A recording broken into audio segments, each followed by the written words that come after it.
እውነት ከሰገጥክ እዚህ ምድር ላይ ይሉንታ ከሌለ እዚህ ምድር ላይ ሰገጤ ከሆንክ ምንም ማድረግ ትችላለህ። ለዛ እኮ የተማሩ ሰዎች ወደፊት የማይወጡ ተደብቀዋል። እነሱ በፊት ለፊት በጣም ደፋሮቹ ሰው የማይፈሩት ፈሪሃ እግዚአብሔር የሌላቸው ሰዎች ወጥተው ያንቀጠቅጡልሃል። ቲክታክ ላይ የምናየው እሱ ነው። ጳጳስ ይመክርልሃል ቁጭ አድርጎ እንዴ መች ነው የመጣው ይሄ ዘመን እያልኩ አሁን በሰፊ ነው እያሰፋነው ነው ቴዲ። እኔ እንግዲህ ኬት ይመጣል ግን አይዲያው እያየሁት ነው። አይዲያው እኮ አይደለም የምታየው ነገር ነው። እውነት ነው። እውነቴን ነው።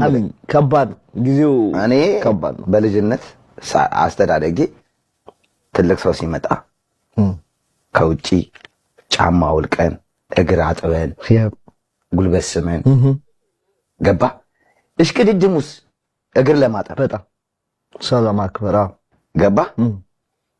አሁን እኮ ጭጨው እግርን ያሳጣል እና አውልቀው ብሎ አይ ከባድ ጊዜ ነው። የዘጠናዎቹ ደስ ይላል። አሁን ዘጠናዎቹ ላይ የተፈጠሩ ሰዎች ልጅ ናቸው። ምክንያቱም ይሄ ከ1990 ጀምሮ እስከ 2005 ያለው ጊዜ ደስ የሚል ጊዜ ነበር። ለምን ሀገሪቷም የለውጥ እንቅስቃሴ የጀመረችበት ነበረ። በደንብ ሰው ሰርቶ